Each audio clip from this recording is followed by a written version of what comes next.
Welcome to our channel. Hollywood Movie Review. Scarface, 1983, Movie Review. Scarface is a 1983 American epic crime drama film directed by Brian De Palma and written by Oliver Stone. It is based on the novel of the same name by Armitage Trail and a remake of the 1932 film of the same name by Howard Hawks. The film stars an ensemble cast led by Al Pacino, who stars as Cuban refugee Tony Montana. In the film, Montana arrives in Miami during the Mariel boat lift and becomes a powerful drug lord. Pacino worked with producer Martin Bregman to develop the project. Bregman and Sidney Lumet both conceived the idea of setting the story during the boat lift. Lumet was initially hired to direct the film but left, feeling that it was too violent and wanted it to be more of a political film. De Palma replaced Lumet as director and Bregman hired Stone to write the script. Stone, who had been struggling with his own cocaine addiction at the time, wrote the script in Paris. Several actresses were considered for playing Elvira Hancock before Michelle Pfeiffer, then almost Glenn Close was chosen for the role. Pacino and De Palma had argued against her casting, but Bregman fought for her inclusion. The film was initially going to be entirely shot in Miami, but the Cuban community denied requests to film there, feeling that the script portrayed them in a bad light. Filming took place from November 1982 to May 1983 in Los Angeles and 2 weeks in Miami. The film's soundtrack and score was composed by Giorgio Moroder. Scarface premiered in New York City on December 1, 1983, and was released on December 9 by Universal Pictures. The film was a commercial success, grossing $66 million. Initial critical response was negative due to its extreme violence and depiction of stereotypes. However, in the years that followed, some critics have reappraised it, and it is now considered a classic of the gangster genre. Screenwriters and directors such as Martin Scorsese have praised the film, and it has been referenced extensively in pop culture, especially in hip-hop culture, as well as comic books, television programs, and video games. The film is regarded as a cult classic.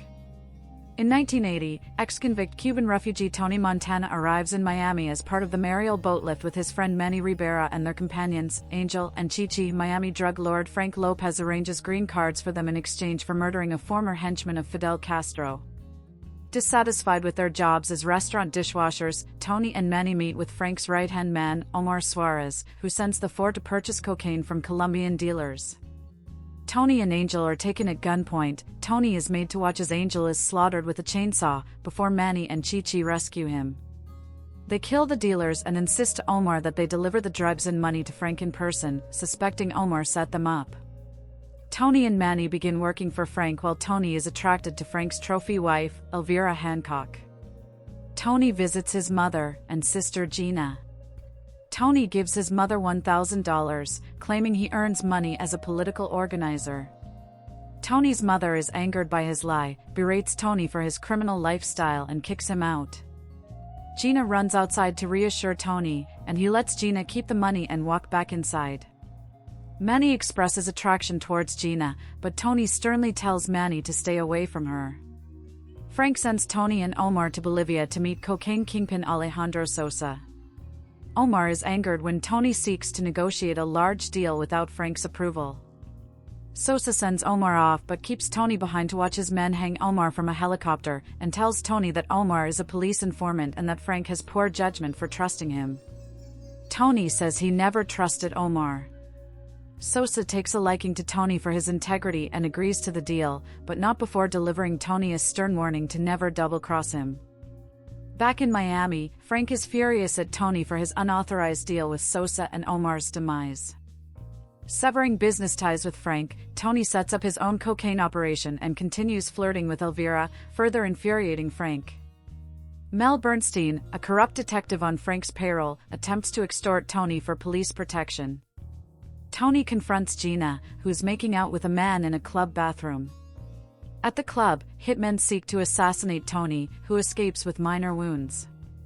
He later confronts Frank and Bernstein about the attack, forcing Frank to confess. Tony has Manny kill Frank before killing Bernstein. Tony then takes complete control of Frank's drug operation and assets, making everything his own. He marries Elvira and becomes the distributor of Sosa's cocaine. This makes Tony one of the most powerful drug lords in Miami, overseeing his rapidly growing drug empire from a large, heavily guarded estate. In 1983, a sting operation by federal agents sees Tony charged with tax evasion and facing prison time. Sosa offers to keep Tony out of prison via his government connections if Tony kills a journalist about to expose Sosa. During a restaurant dinner, a drunken Tony blames Manny for unwittingly introducing him to the undercover agents and calls Elvira an infertile junkie, prompting Elvira to call out his criminality to the other patrons and leave him. Sosa's henchman, Alberto, puts a radio-controlled bomb under the journalist's car, but Tony tries to cancel the hit upon seeing the journalist is accompanied by his wife and children. Alberto refuses and Tony kills him before he can detonate the bomb. A furious Sosa vows revenge for Tony, allowing the journalist to deliver the exposé. At his mother's behest, Tony, high on cocaine, tracks down Gina and finds her with Manny. Tony shoots Manny dead before learning Gina has just married him. Tony takes Gina to his estate and begins a cocaine binge in his office. Gina accuses him of wanting her for himself. She shoots and wounds him, and is killed by one of Sosa's men, whom Tony kills in return. Sosa's men invade the grounds and kill Tony's guards, including Chi-Chi, as Tony takes a rifle with a grenade launcher to the invaders, killing many, but suffering gunshot wounds. He taunts his attackers until an assassin shoots him in the back with a shotgun. Tony's body falls from the balcony into the pool, near the base of a globe with the motto, "The world is yours." Scarface began development after Al Pacino saw the 1932 film at the Tiffany Theater while in Los Angeles. He later called his manager, producer Martin Bregman, and informed him of his belief in the potential for a remake of that film. Pacino originally wanted to retain the period piece aspect, but realized that because of its melodramatic nature, it would be difficult to accomplish. Sidney Lumet became attached as the director, developing the idea for Tony Montana to be a Cuban arriving in the United States during the Mariel boat lift. Bregman and Lumet's creative differences resulted in Lumet dropping out of the project. Lumet had wanted to make a more political story that focused on blaming the current presidential administration for the influx of cocaine into the United States, but Bregman disagreed. Bregman replaced him with Brian De Palma and hired writer Oliver Stone. Stone had seen the original 1932 Scarface and had not enjoyed it, so he initially rejected the offer. After he talked with Lumet, however, he was convinced to accept the offer because they agreed to transform the film from a period piece to a contemporary film. Sidney had a great idea to take the 1930s American Prohibition gangster movie and make it into a modern immigrant gangster movie dealing with the same problems that we had then, that were prohibiting drugs instead of alcohol. There's a prohibition against drugs that's created the same criminal class as prohibition of alcohol, created the mafia. In the book The Oliver Stone Experience, Stone writes, "I didn't want to do an Italian mafia movie, we'd had dozens of these things. But then Bregman came to me and said, Sidney has a great idea, he wants to do it as a Marielito picture in Miami." I said, "That's interesting." Sidney's idea was a good one. Stone researched the script while battling his own cocaine addiction. He and Bregman performed their own research, traveling to Miami, Florida, where they were given access to records from the U.S. Attorney's Office and the Organized Crime Bureau. Stone moved to Paris to write the script, believing that he could not break his addiction while in the United States, stating in a 2003 interview that he was completely off drugs at the time, "Because I don't think cocaine helps writing. It's very destructive to the brain cells." Among other changes to the original story was the addition of the character Alejandro Sosa. Stone patterned the character after Roberto Suarez Gomez, a Bolivian drug lord nicknamed the King of Cocaine. Pacino worked with experts in knife combat, trainers, and boxer Roberto Duran to attain the body type that he wanted for the role. Duran also helped inspire the character, who had a certain lion in him, according to Pacino. Sophie Załotowska, Meryl Streep's immigrant character in Sophie's Choice, 1982, also influenced Pacino's portrayal of Tony Montana. Stephen Bauer and a dialect coach helped him learn aspects of the Cuban Spanish language and pronunciation. Michelle Pfeiffer was an unknown actress at the time, known primarily for her role in Grease 2. Both Pacino and De Palma had argued against her casting, but Bregman fought for her inclusion. Glenn Close was the original choice for the role, while others were also considered, including Nancy Allen, Geena Davis, Carrie Fisher, Kelly McGillis, Rosanna Arquette, Melanie Griffith, Kim Basinger, Brooke Shields, Sharon Stone and Sigourney Weaver. Bauer got his role without auditioning. During the audition process, casting director Alex Gordon saw Bauer and instantly noted that he was right for the role of Manolo Manny Ribera, a judgment with which both De Palma and Bregman agreed. He was the only actual Cuban in the principal cast. John Travolta was considered for the role. The picture was shot over 24 weeks from November 22, 1982, to May 6, 1983. Although the film is set in Miami, the Miami Tourist Board declined requests to film there, fearing that the film's themes of drugs and gangsters would deter tourism. Instead, much of the film was shot in Los Angeles. In April 1983, however, one scene was shot at Miami's Fontainebleau Miami Beach. The chainsaw scene was filmed on Miami Beach's Ocean Drive. A second unit team headed by David Hans Dreyfus shot for one day at Coronado Beach in San Diego, California. Tony's opulent mansion was El Furitas, a Roman-styled mansion near Santa Barbara, California. The production was halted twice for severe weather events in California. During production in March, Pacino burned his left hand on the muzzle of the gun that had been fired when he tripped during a fight scene. Production was shut down for more than a week while Pacino recovered. A premature bomb explosion also injured two stuntmen during a scene shot in his absence. The gunfight scene at the end of the film includes a single camera shot directed by Steven Spielberg, who was visiting the set at the time. Powdered baby laxative was used as the fake substance for cocaine in the film.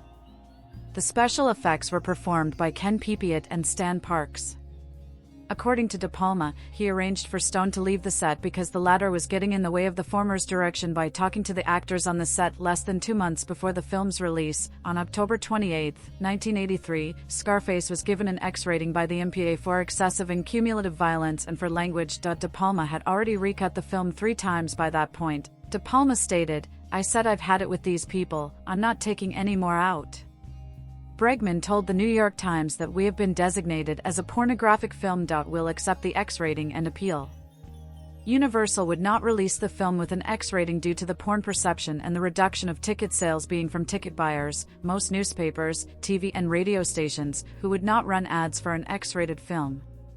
On November 8, an appeal board composed of 20 theater owners, studio executives, and independent distributors overturned the decision 17-3 in favor of an R rating, more than the 2/3 required. De Palma believed that the changes were minor enough to be unnoticeable and requested that the original cut of the film be released with the rating. When the MPA refused, De Palma released the film uncut anyway, admitting to it only months after the film's release.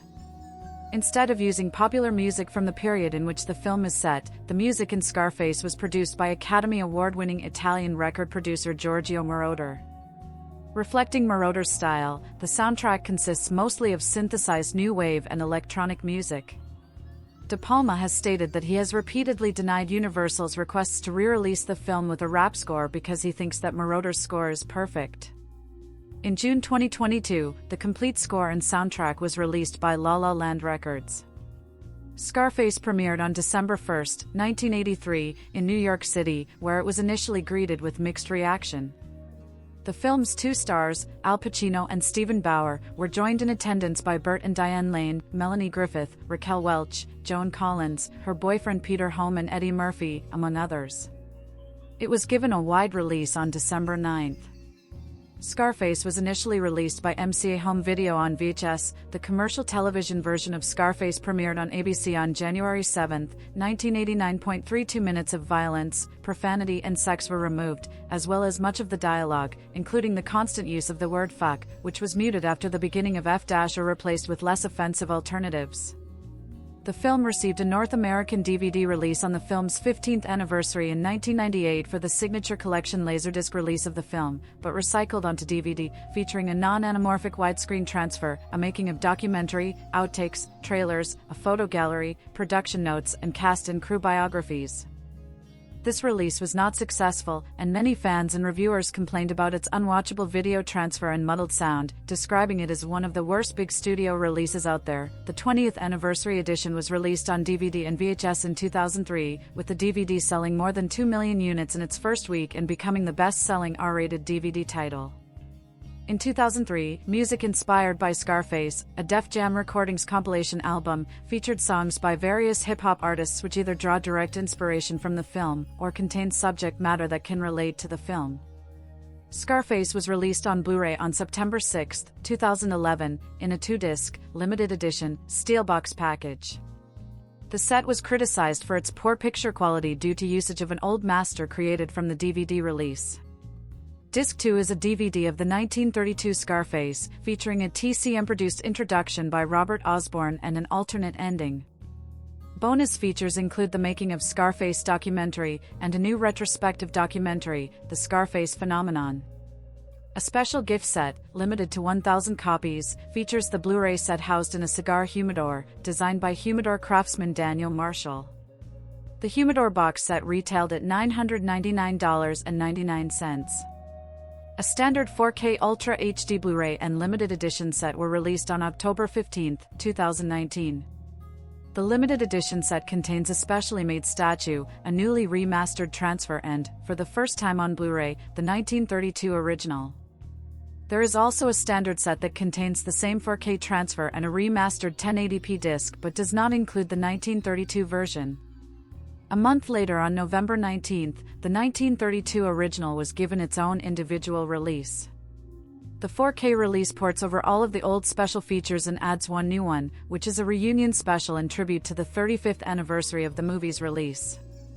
In the United States, the film sold 3.7 million DVD units for $78.2 million in 2003, and 285,916 Blu-ray units for $6,103,545 as of 2020, totaling 3,985,916 DVD and Blu-ray units sold for $84,303,545 as of 2020. Scarface was released theatrically in North America on December 9, 1983. The film earned $4.5 million from 996 theaters during its opening weekend, an average of $4,616 per theater, and ranking as the second highest-grossing film of the weekend behind Sudden Impact, $9.6 million, which debuted the same weekend. It went on to earn $45.2 million in North America and $20.5 million from other markets, for a total of $65.7 million. This figure made Scarface the 16th highest-grossing film of 1983 and 7th highest-grossing R-rated film in North America for 1983. It has since been given 3 re-releases in 2003, which featured a remastered film for the film's 20th anniversary, 2012 and 2014, bringing the total earned to $45.4 million domestically, for a total of $66 million worldwide. Following subsequent re-releases, the film has grossed over $66.4 million.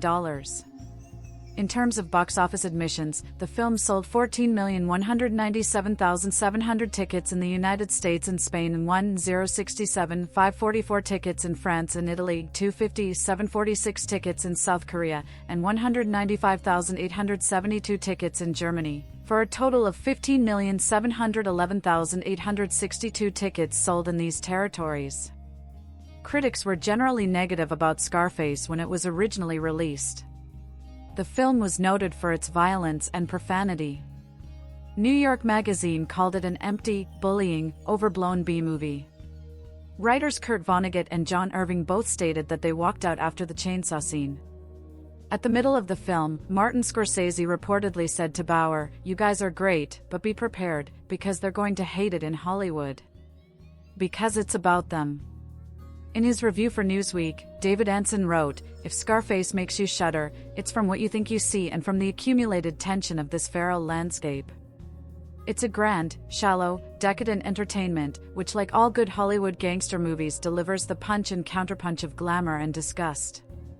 J. Scott wrote in his review for the Globe and Mail, "For a while, Al Pacino is hypnotic as Montana. But the effort expended on the flawless Cuban accent and the attempts to flesh out a character cut from inch-thick cardboard are hopeless." In his review for The Washington Post, Gary Arnold wrote, "A movie that appeared intent on revealing an alarmingly contemporary criminal subculture gradually reverts to underworld cliché, covering its derivative tracks with outrageous decor and an apocalyptic, production number finale, ingeniously choreographed to leave the antihero floating face down in a literal bloodbath." Roger Ebert of the Chicago Sun-Times rated it 4 stars out of 4 in his 1983 review, and later added it to his The Great Movies list. Ebert wrote, De Palma and his writer, Oliver Stone, have created a gallery of specific individuals, and one of the fascinations of the movie is that we aren't watching crime movie cliches, we're watching people who are criminals. Vincent Canby praised the film in the New York Times. The dominant mood of the film is bleak and futile. What goes up must always come down. When it comes down in Scarface, the crash is as terrifying as it is vivid and arresting. Leonard Maltin was among the critics who held a negative opinion of Scarface. He gave the film 1.5 stars out of 4, stating that Scarface wallows in excess and unpleasantness for nearly 3 hours, and offers no new insights except that crime doesn't pay. At least the 1932 movie moved.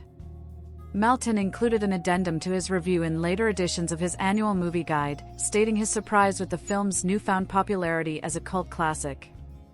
On review aggregator Rotten Tomatoes, the film holds a 77% approval rating, based on 83 reviews. The website's consensus reads, Director Brian De Palma and star Al Pacino take it to the limit in this stylized, ultra-violent and eminently quotable gangster epic that walks a thin white line between moral drama and celebratory excess. Metacritic, which uses a weighted average, assigned the film a score of 65 out of 100, based on reviews from 9 critics, indicating generally favorable reviews. During filming, some Cubans objected to the film's Cuban characters being portrayed as criminals by mostly non-Cuban actors. The film features a disclaimer following its credits, stating in red, all-cap lettering, Scarface is a fictional account of the activities of a small group of ruthless criminals. The characters do not represent the Cuban/American community, and it would be erroneous and unfair to suggest that they do. The vast majority of Cubans/Americans have demonstrated a dedication, vitality and enterprise that has enriched the American scene. In 2008, Damaris O'Connor of The Guardian wrote that the film reinforces stereotypes of Marielito Cubans, as it exaggerates the number of criminals in the Mariel boat lift. She also called Pacino's portrayal of a Cuban American as having a ridiculous accent and overacting. According to a 1985 Sun Sentinel magazine article, it was rumored that, of the approximate 125,000 refugees that entered the United States on the boat lift, around 16,000 to 20,000 were estimated to be criminals, and around 350 to 400 Mariel Cubans were reported to inhabit Dade County jails on a typical day. However, in a New York Daily News editorial following the film's release, Miguel Perez charged, the movie fails to say that even among those Marielitos who had criminal records, there were thousands whose offenses were so minor that they would not be considered criminals here, and thousands of others whose criminal record was based on their opposition to the communist regime. Demetrio Perez, the city commissioner of Miami, led the charge against the film. Estimates assert that the Mariel refugee population included only 2,700 hardened criminals, over 1,000 of whom were deported back to Cuba by the U.S. government. In the Oliver Stone experience, Stone commented, "Well, Tony Montana was a gangster. His mother and his sister represent the clean-cut Cuban community. His mother scolds him, 'You're a scumbag, get out of my house. You're ruining your sister.' So there is a strong morality in the movie. I knew about the criticisms even in advance, that Cubans were not like that. But I'm sorry, a lot of Cubans did become Marielitos. If I'd done it about Colombians, they would have said the same thing, 'You're anti-Colombian.'" Pacino was already an established successful actor, but Scarface helped launch Pfeiffer's and Mary Elizabeth Mastrantonio's careers. Both were relatively unknown before, but went on to individual successes. Entertainment Weekly ranked the film number 8 on their list of the top 50 cult films, and Empire magazine placed it among the top 500 films of all time, at #284. In 2009, Total Film listed it at number 9 on their list of the 30 greatest gangster movies. Scarface was among the earliest films in which the expletive fuck is used persistently, 226 times total. The company set up by former Iraqi President Saddam Hussein to launder money was named Montana Management after Tony Montana's money laundering operation in the film. During a 2012 police raid of Italian mafia gangster Carlo Padovani's Naples home, a life-sized porcelain bust of Tony Montana was found. Leading figures in the Italian mafia were said to admire the Scarface movie and Tony Montana, further confirming that the film depicts the life of real drug lords. Another Naples drug lord, Walter Schiavone, instructed to have an exact replica of Tony Montana's Miami mansion built in Naples, Italy. The release of Scarface coincided with the rise of hip-hop, and the film has had a lasting influence on hip-hop music artists. The beginning of the 1996 music video for the song Two of America's Most Wanted by rapper Tupac featuring Snoop Dogg is a reference to a scene from the movie. Rapper Tony Yayo's stage name is derived from the movie, referencing Tony Montana's first name and a moment in the movie where Tony tells Chi-Chi, Angel Salazar, to get the yo. American rapper Nas compared himself to Tony Montana and compared rapper Jay-Z to Manolo, both characters from Scarface, on Nas's track Last Real Nigga Alive from his 2002 album God's Son. During the time of the high-profile feud between the two, 96, rapper AZ, Nas's close associate has referred himself as Sosa over the years, referencing Paul Shanar's character. In 2003, hip-hop record label Def Jam Recordings released a compilation album called Music Inspired by Scarface. The compilation album contains rap music directly inspired by the movie or has lyrical content that can relate to the film. Rapper Cuban Link released Scarface 2 in 2002, which was featured on his Broken Chains mixtape. Cuban has frequently sampled and mentioned Scarface into his music in songs like Off the Books, with the Beatnuts and Big Pun, Toe to Toe, featuring Big Pun, Shakedown, Quiet Storm and various of his other tracks. Rapper Chief Keef uses the nickname Sosa after Alejandro Sosa. In the Lonely Island parody hip-hop 2011 song Jack Sparrow, a rap song from their album Turtleneck and Chain intended to be about clubbing is ruined by Michael Bolton singing about various films, including Scarface. In 2011, rapper Future released the gold-certified Tony Montana on his album Pluto. South Korean rapper and member of group BTS, Agusty also compared himself to Tony Montana and made multiple references to the movie in his track Tony Montana, featuring Yankee, from his 2016 debut album, Agusty. Nicki Minaj's 2018 song Chun-Li from her album Queen contains lines that appear to be reworked Tony Montana's quotes, such as "They painting me out to be the bad guy / well. It's the last time you're gonna see a bad guy / do the rap game like me, and they need rappers like me / they need rappers like me." In 2023, Drake sampled a monologue by Pacino in the film and included it on the song Daylight from his album For All the Dogs. The video for Motley Crue's song Dr. Feelgood echoes several elements of the film. The end of the video features a bloodless version of the climatic shootout where Tony Montana is killed, and the song itself describes a young man who rises to great power in the drug trade and then loses it all. In 1992, professional wrestler Scott Hall joined the World Wrestling Federation, WWF, now WWE, as Razor Ramon, a shady and stylish Cuban-American bully from Miami. The character was modeled on the characters Tony Montana and Manny Ribera from Scarface. Ramon's nickname, the bad guy, and catchphrase, say hello to the bad guy, derived from Montana's quotes, say hello to my little friend and say goodnight to the bad guy. Later in his career, Hall claimed that he pitched the idea of a Scarface-like character during a meeting with Vince McMahon and Pat Patterson as a joke. Scarface is among the films that served as inspiration for the 2002 video game Grand Theft Auto: Vice City, which took place in a representation of 1980s Miami and featured a recreation of Montana's mansion. The video game series Yakuza takes many influences from the film. Among these are Kazuma Kiryu's various outfits that bear similarities to those worn by Tony Montana. In the animated series The Batman, the character of the ventriloquist, Dan Castellaneta, uses a dummy named Scarface wearing an outfit modeled after Montana's. Metric's 2009 song Gold Guns Girls from the album Fantasies was inspired by the film. In 2010, artist James Georgopoulos included the screen-used guns from Scarface in his popular Guns of Cinema series. Bob Dylan's 2020 song My Own Version of You from his album Rough and Rowdy Ways references the film with the line, I'll take the Scarface Pacino and the Godfather Brendo / mix them up in a tank and get a robot commando. Scarface received its own tie-in video games with the 2006 releases of Scarface, The World Is Yours and Scarface, Money, Power, Respect. Dark Horse Comics imprint DH Press released a novel called Scarface, The Beginning by L. Banks, which was followed by Scarface, Point of No Return the next year. IDW Publishing released a 5-issue limited series called Scarface, Scarred for Life from December 2006 to April 2007. It starts with corrupt police officers finding that Tony has survived the final mansion showdown. Tony works at rebuilding his criminal empire, similar to the game The World Is Yours. IDW published a 4-issue prequel series called Scarface, Devil in Disguise from July to October 2007. It follows Tony as he grows up on the crime-filled streets of a Fidel Castro-controlled Cuba, ultimately molding himself into the potential Miami-based gangster scene in the movie. An iOS game, Scarface, was released in 2012. A 3D recreation of Tony's mansion was featured in the November 9, 2006, episode of MTV Cribs as a marketing piece by Vivendi, before being acquired by Activision, for the release of Scarface, The World Is Yours. The episode features a 3D model of Tony, voiced by Andres Sogliuzzo, leading a cameraman throughout his mansion, giving an in-depth tour of each room in a 3D environment. Tony's mansion is modeled after its appearance in the film and is also used in the game. In 2001, plans were made for hip-hop artist Cuban Link to write and star in a sequel of Scarface titled Son of Tony.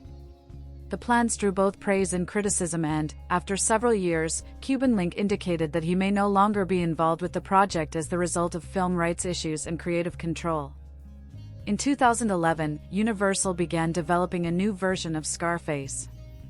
The studio stated that the new film would neither be a sequel nor a remake, but would take elements from both this version and its 1932 predecessor, including the basic premise, a man who becomes a kingpin in his quest for the American dream. Bregman, who produced the 1983 remake, was set to produce this version also, with a screenplay by David Ayer, and David Yates in talks to direct the film in March 2014. The Wrap reported that Pablo Larraín was in negotiations to direct the film, along with Paul Atanasio to write the script.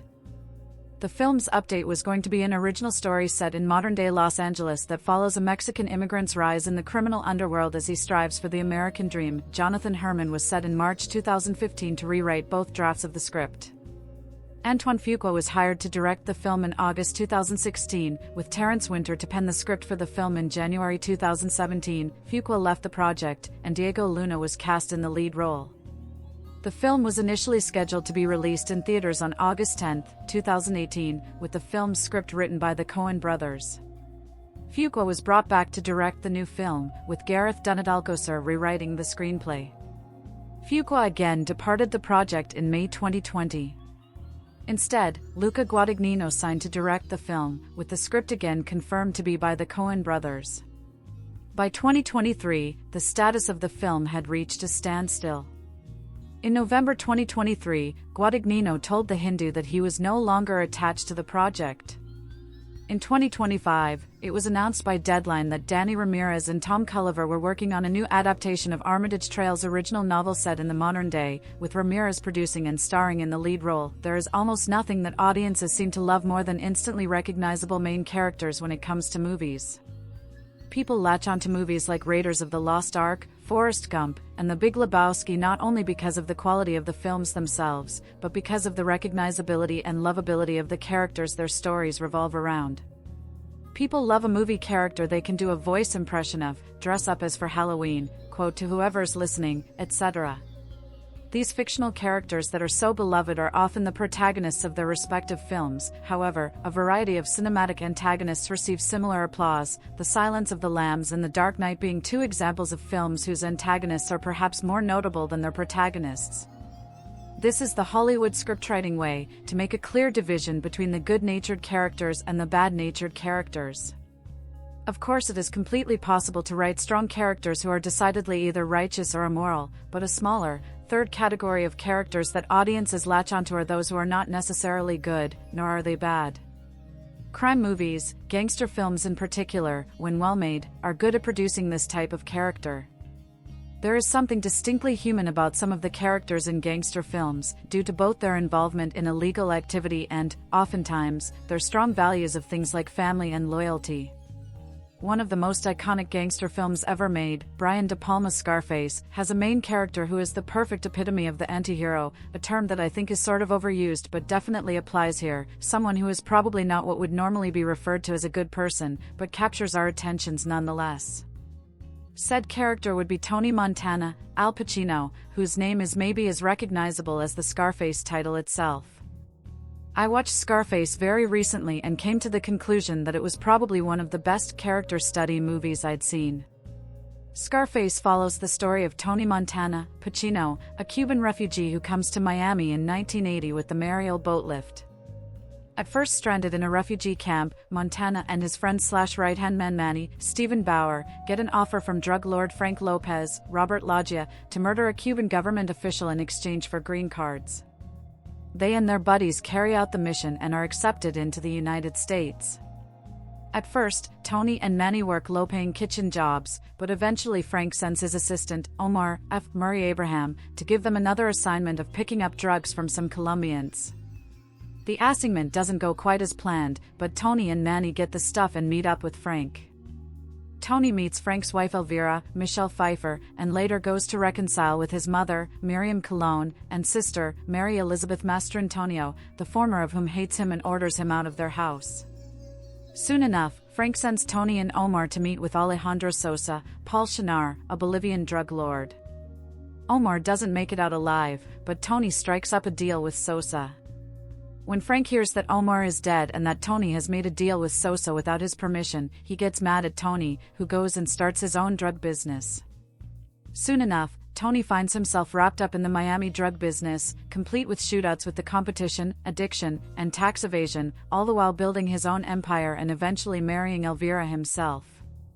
After Tony gets in trouble with the law for his tax evasion and botches his only way out by refusing to carry out a hit for Sosa, who would have handled the situation for him, he finds himself in deep trouble, not to mention completely paranoid and alienated from everyone in his life. Like I said earlier, Tony is a true anti-hero, a man who, especially toward the end of the film, is almost completely morally bankrupt. The fact that he remains so captivating and charismatic is a testament, mostly, to how outstanding Al Pacino's performance is. A better casting choice really could not have been made. Pacino, who at times looks a little like an odd one out among the rest of the Cuban refugee characters, was still probably born to play this role. It is clear while watching Scarface that Pacino completely understands the character that he is playing, who happens to be almost perfectly written, as far as I'm concerned, in Oliver Stone's sharp script. It was pointed out to me that Scarface is sort of Shakespearean, which is absolutely right.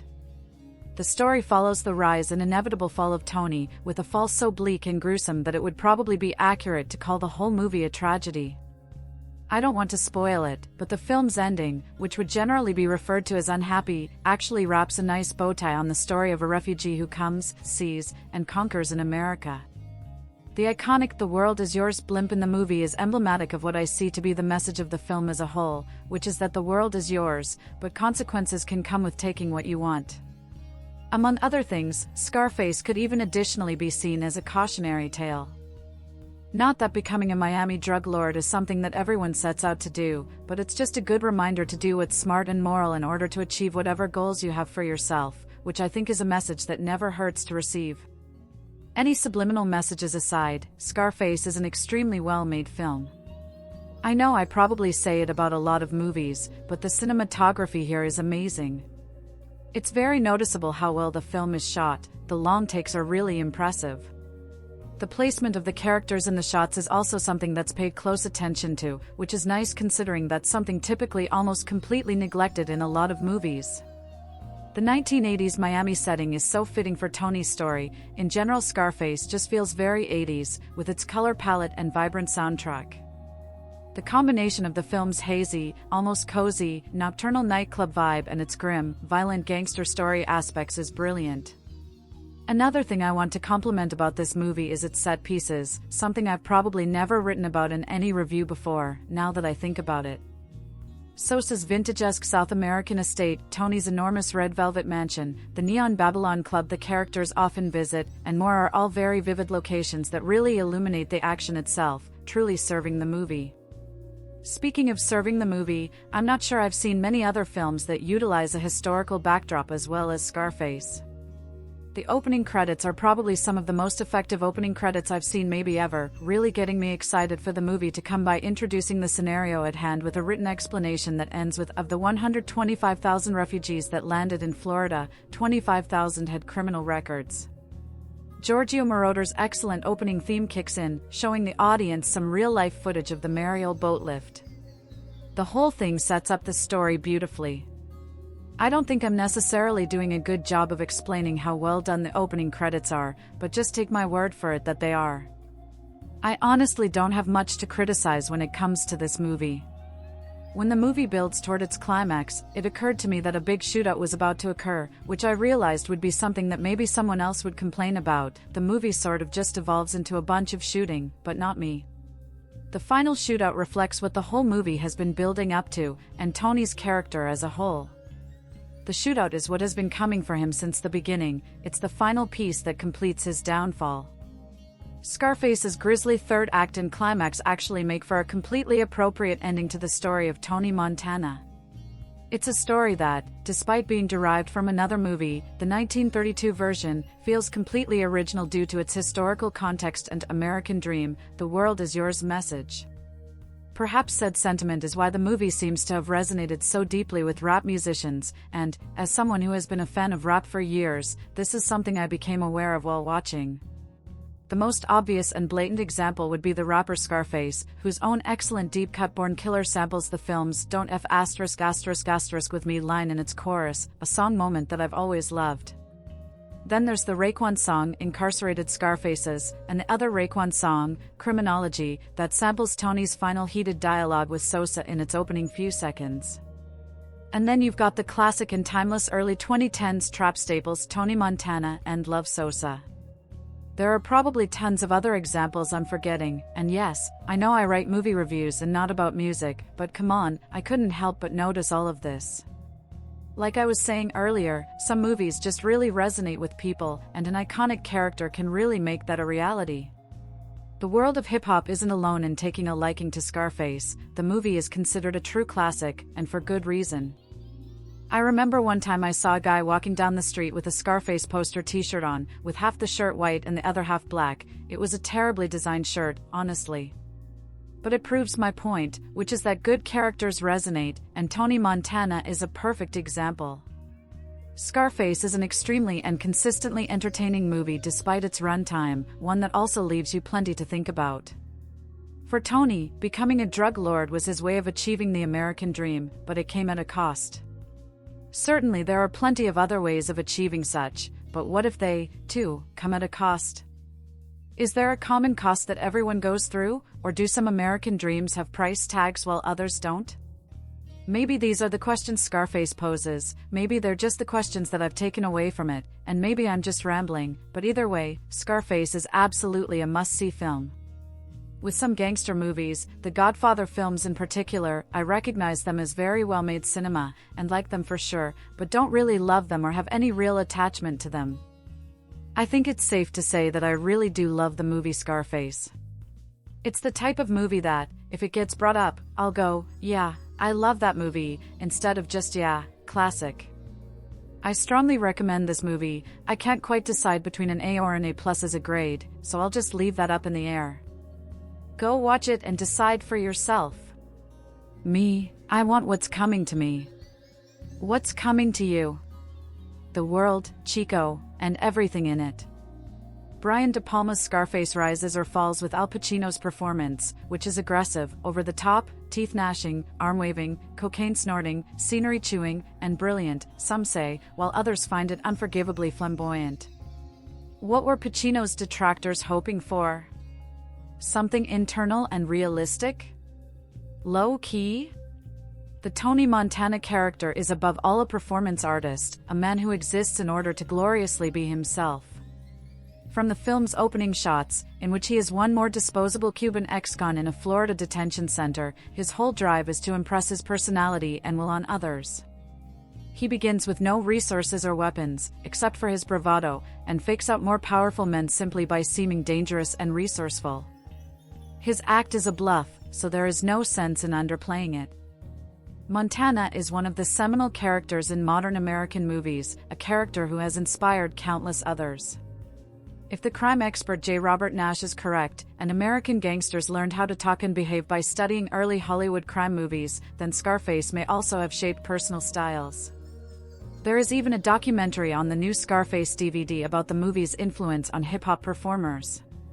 The movie has been borrowed from so often that it's difficult to understand how original it seemed in 1983, when Latino heroes were rare, when cocaine was not a cliché, when sequences at the pitch of the final gun battle were not commonplace. Just as a generation raised on The Sopranos may never understand how original The Godfather was, so Scarface has been absorbed into its imitators. It takes the name and some of the story structure from Howard Hawks' famous Scarface, 1932, starring Paul Muni and inspired by the life of Al Capone. Both movies were assailed for their violence, both are about the rise and fall of a criminal entrepreneur, both characters are obsessed with their sisters, and both die because they use their own product, in Montana's case, cocaine, in the case of the syphilitic Capone, prostitutes. But the De Palma movie is not a remake in any conventional sense. It takes a familiar story arc, which may even contain echoes of Macbeth, and uses it to look at a new character in a new terrain, the Florida of the early 1980s, after Fidel Castro briefly allowed large-scale immigration from his island, sending us boatloads of his tired and weary masses and seizing the opportunity to empty his jails at the same time. Some of the early footage is documentary, showing news coverage of the arriving refugees and speeches by Castro explaining how he was happy to be rid of counter-revolutionary elements. Tony Montana, broke and a criminal, will do anything to get started in the new land, and quickly hustles a commission to kill a fellow prisoner who is disliked by a wealthy Cuban American. The payoff will be citizenship. "I kill a communist for fun," he says, "but for a green card, I gonna carve him up real nice." Soon he has become a lieutenant for Frank Lopez, Robert Loggia, a South Florida drug lord, and from there his rise to power is inexorable. The movie was written by Oliver Stone, interestingly, the same man who directed the largely laudatory documentary Comandante, 2003, about his 3 days in conversation with Castro. Stone has always been at home with stories involving men, drugs, sex, and violence, and his work here has a fierce energy. It is possible to see Montana reflecting Stone's own drive to success. His screenplay, like Ben Hecht's work for the earlier Scarface, is filled with quotable lines. "All I got in my life is my balls and my word, and I don't break them for nobody." Stone shows a certain toughness in not trying to soften Montana, who remains a snake from beginning to end. When he gives his mother $1,000, she asks him, "Who did you kill for this?" For Al Pacino, the role was an opportunity to explore a crime boss who is the polar opposite of his Michael Corleone in Coppola's The Godfather. Corleone is slick and smooth, intelligent and strategic. Montana is instinctive, impulsive and reckless. The Godfather was made in 1972, Scarface in 1983, and 10 years later Pacino and De Palma worked together on Carlito's Way, where Pacino plays a Puerto Rican criminal who for a time tries to go straight. His sadder and wiser Carlito, seen with psychological realism, helps us understand how many deliberate acting choices went into the creation of Tony Montana. Though a busy performance, it's not a mannered one, meaning that it's completely controlled, Vincent Canby wrote in the New York Times on the film's first release. Scarface shows a man who wants the world, and at one point even sees the world as yours blinking at him from the Goodyear blimp. The world for him includes the possession of a desirable woman, and from the moment he sees the blonde, slender Elvira, Michelle Pfeiffer, he determines that he must have her. She is Frank's mistress, but soon Frank is dead, and his mistress and his business belong to Tony. That he must have her is clear, but what he intends to do with her is not. There is no romance between them, no joy, and they have 2 scenes, one with Tony in a swimming pool and the other in a vast bathtub, where her boredom is palpable. She's along for the drugs. Tony is much more interested in his sister Gina, Mary Elizabeth Mastrantonio, although his incestuous desires are deflected into a determination to keep all other men away from her. This leads him eventually to the murder of Manolo, Stephen Bauer, his closest friend. Gina's response to his jealousy is so horrifyingly direct, "Is this what you want, Tony?" that it shows she knows exactly who he is and what buttons she can push. Scarface is an example of Brian De Palma in overdrive mode. Like Tony Montana, he isn't interested in small gestures and subtle emotions. His best films are expansive, passionate, stylized and cheerfully excessive, and yet he has never caved into the demand for routine action thrillers. Even his failures, Snake Eyes, are at least ambitious. There is a mind at work in a De Palma picture, an idea behind the style, never a feeling of indifferent vulgarity. His most recent film, Femme Fatale, 2002, was one of his best, an elegant and deceptive story based on the theft of a dress made of diamonds, which is stolen from the women wearing it during the opening night at the Cannes Film Festival. That the movie was not more successful is an indictment of the impatience of today's audiences, who want to be assaulted, not seduced. A film like Scarface is more to their liking, which accounts for the film's enduring popularity, even in an edited-for-TV version that emasculates it. The movie has a headlong energy, hurtling toward its grand Guignol climax. The cinematography, by the great John A. Alonzo, gloriously magnifies the icons in Tony's life, the mansion, the toys, the lifestyle, and then closes in on small, tight compositions as Tony's world shrinks. One of the movie's best scenes shows Tony at a nightclub, drunk, drugged and exhausted, and heartbroken, we sense, because he has gained the whole world but knows he has not merely lost his soul, but perhaps never had one. The music is by Giorgio Moroder, whose impersonal synthesized technopop provides the correct tone for a lifestyle that has the surface of luxury but not the comfort. And then it all comes around to Pacino. What a complete actor this man is.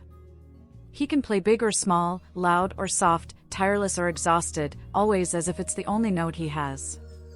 Consider him as the sad, dope publicist in People I Know, 2003, doggedly trying to focus on an idealistic cause through the fog of his own excesses, and see how different that drug-addicted character is from Tony Montana in Scarface. Or look back at his early performance as a street hustler in The Panic in Needle Park, 1971. Pacino has an extraordinary range of styles, and a pitch-perfect ability to evoke them. There is no such thing as the Al Pacino performance, because there are too many different kinds of them. Here he plays Tony Montana on an operatic scale, as a man who wants more and more and is finally killed by his own excess. In the final sequence, he has a pile of cocaine on his desk and plunges his nose into it as if trying to inhale life itself. Pacino plays part of that scene with white powder stuck to his nose. The detail is often parroted, but it is a correct acting choice, showing a man who has become heedless of everything except his need. If Pacino goes over the top in Scarface, and he does, that's because the character leads him there. Over the top is where Tony Montana lives. So the feds in Miami ask this Tony Montana where he picked up his pretty good English, and Tony, a Cuban washed ashore in the 1980 wave of 125,000 refugees, smiles up at them roguishly and says, "My father taught me to the movies.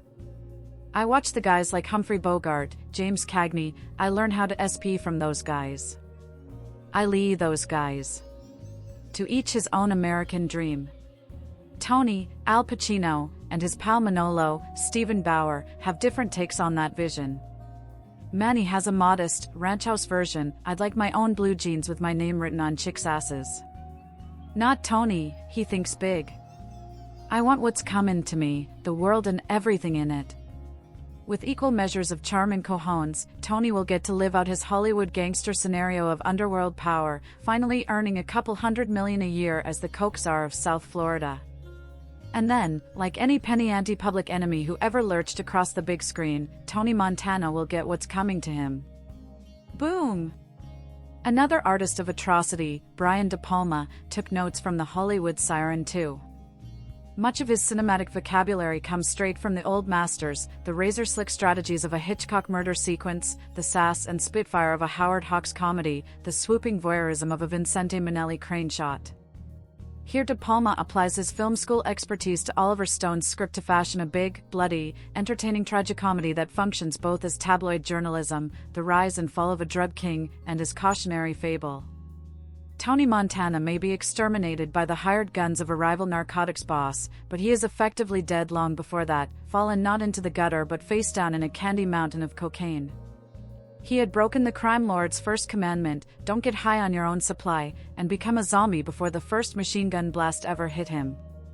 On the rise, on top, or tobogganing toward his destiny, Tony is always the same, a ruthless, fearless, utterly amoral slug. Insert him in the chamber of a .45 and he will blast off into your enemies.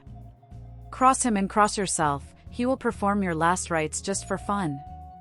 His swaggering sense of invulnerability first earns him a role as guerrilla soldier in the army of Frank Lopez, Robert Loggia, a car and drug dealer. In the class structure of Sunbelt crime, Frank is the middle-class middleman, tangling fatally with both the coke aristocracy of Bolivia and Tony, his proletarian successor. He has two things Tony wants, power and a bored blonde mistress, Michelle Pfeiffer, with a cupid doll mouth soured into a who-cares sneer and the bad habit of powdering her nose from the inside. Tony also develops a paternal lech for his teenage sister, Mary Elizabeth Mastrantonio. The combination of greed and bloodlust is too much for this bad guy to handle. If one doesn't get him, the other will. And in the end, both do. Scarface takes its title, plot and comic grotesque tone from a 1932 film directed by Howard Hawks, written by Ben Hecht and John Lee Mahan and starring Paul Muni as a lightly fictionalized, heavily romanticized Al Capone. That Scarface ran 90 minutes, this one ambles along at nearly twice the length.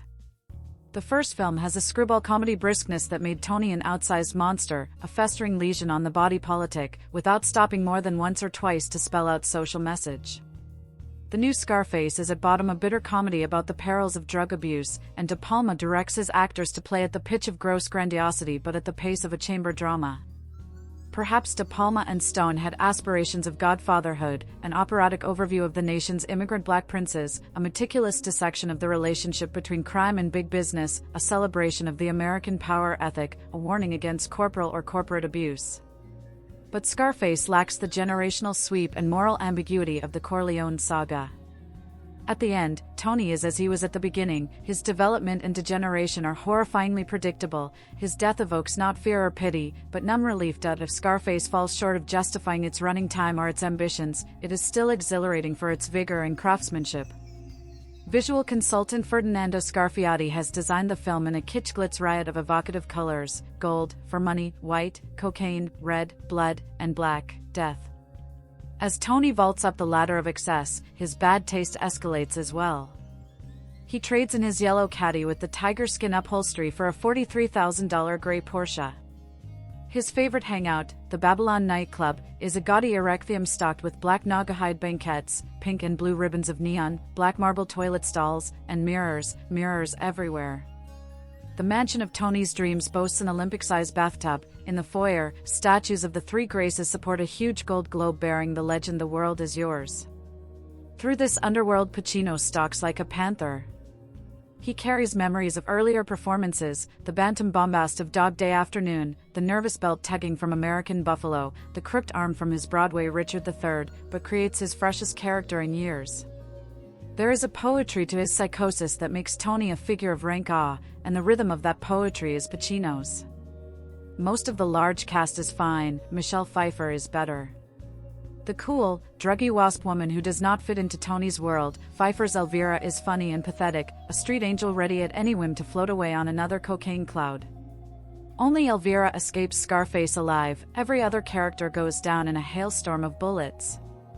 It is this ferocity, plus the complementary fusillade of four-letter language, the commonest four-letter obscenity is, by conservative count, uttered 181 times, that originally won Scarface the poisonous X rating from the Motion Picture Association's ratings board. It was a bum rap and was overruled on appeal. Scarface is no fouler of mouth than Richard Pryor on a good day, and less graphic than the last 36 splatter movies. It is a serious, often hilarious peek under the rock where nightmares strut in $800 suits and Armageddon lies around the next twist of treason. The only X this movie deserves is the one in explosive It's Miami during the early 80s, and thug Tony Montana, Al Pacino, has just arrived along with thousands of other Cubans who flooded Florida when Fidel Castro emptied his jails. Following a brutal introduction to the cocaine business, Tony's ruthless ambition drives him to rise through the ranks very quickly. Despite hardly attracting rave reviews upon its release back in 1983, Scarface has since found its way to cult classic status.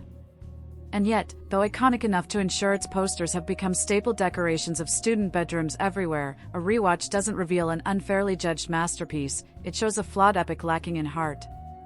Arguably overrated and undeniably overlong, you really feel the near 3-hour running time. Brian De Palma's update of Howard Hawks' 1932 flick of the same name doesn't make it to the top.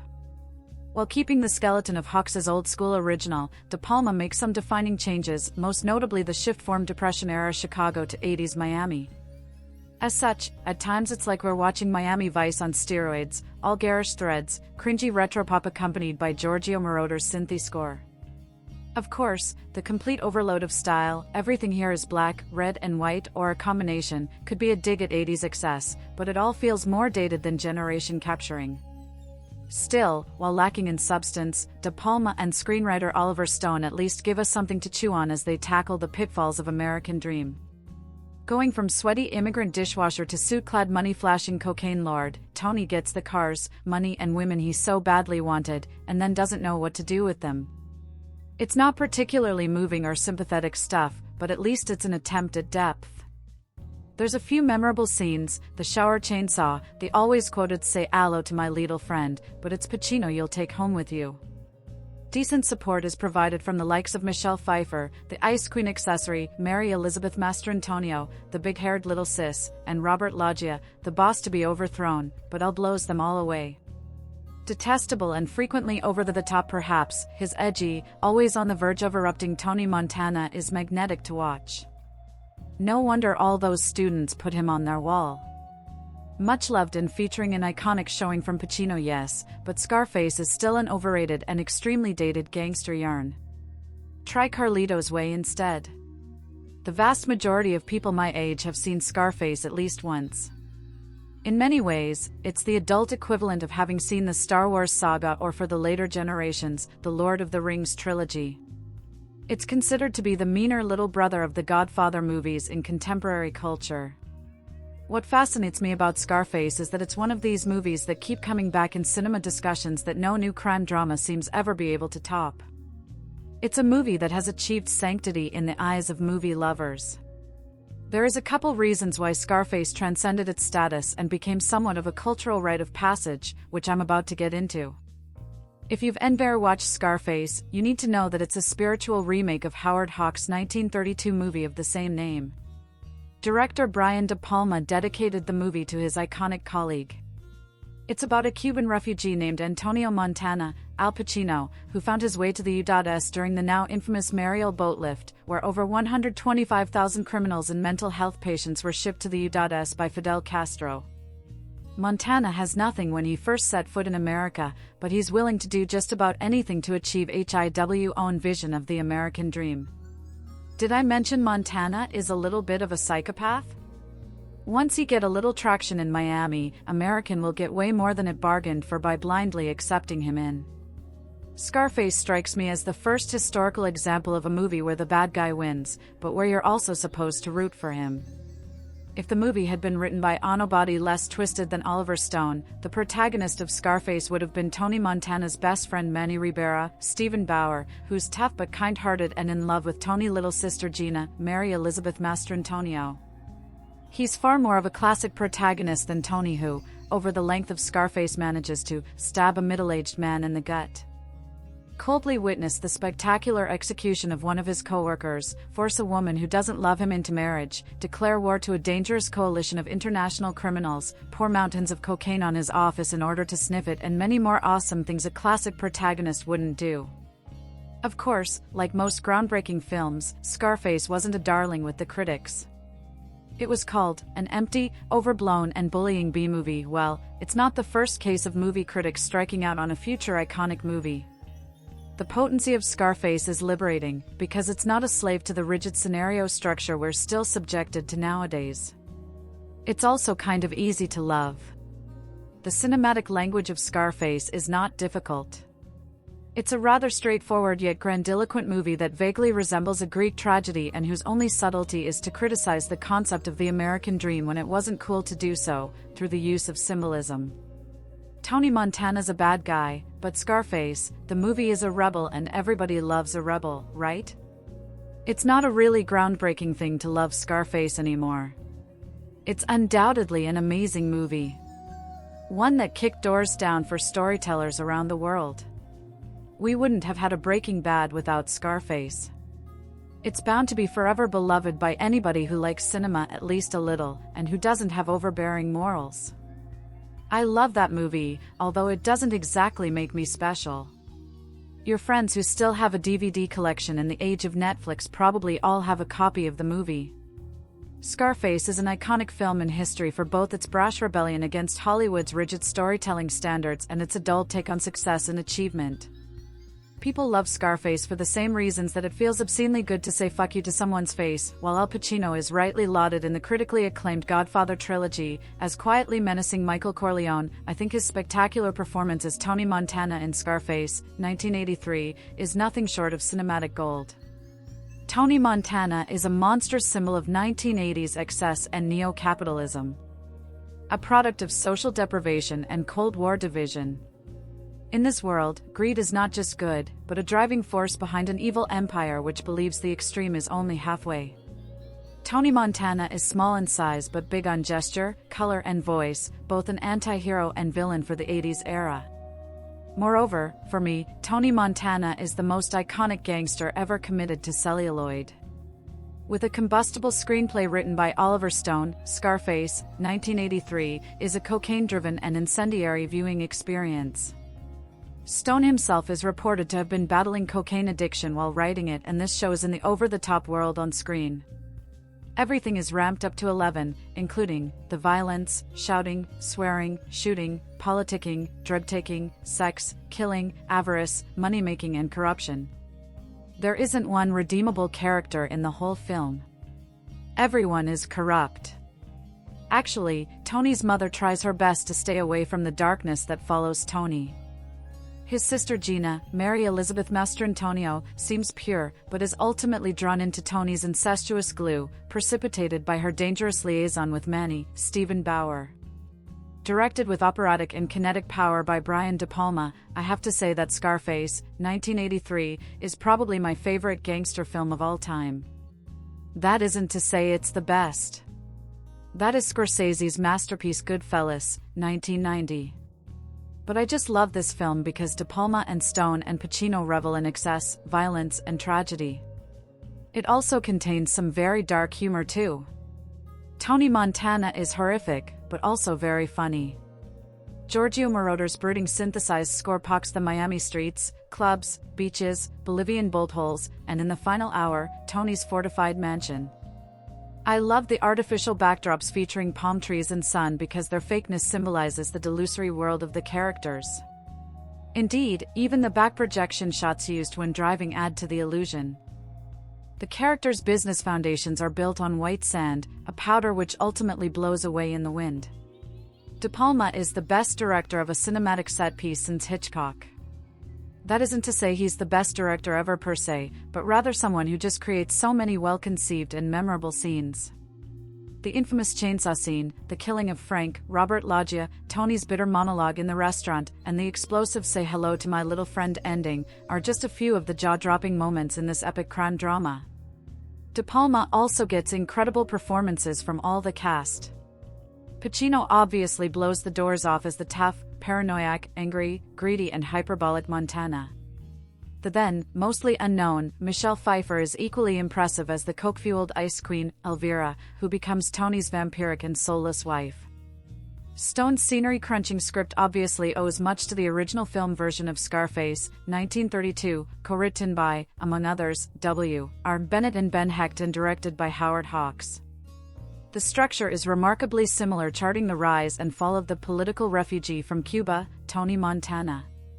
It's a genius stroke by Stone to transplant the exodus of Cubans to America and at the same time echo the rise of the gangster during the Prohibition era of the original film. But, instead of booze, the drug of choice is cocaine. This war on drugs is bloody and unforgiving. As the money and narcotics mount up, so do the victims. Complicit with the criminals are law enforcement, South American dictators and U.S. government officials. Stone makes many political barbs, but never preaches at the expense of the narrative.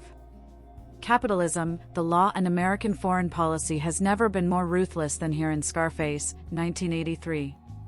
As the oft-seen slogan says, the world is yours, but tragically these characters don't live long enough to enjoy it. I am both in awe of and repulsed by Brian De Palma's Scarface, and I think that's pretty much exactly as intended.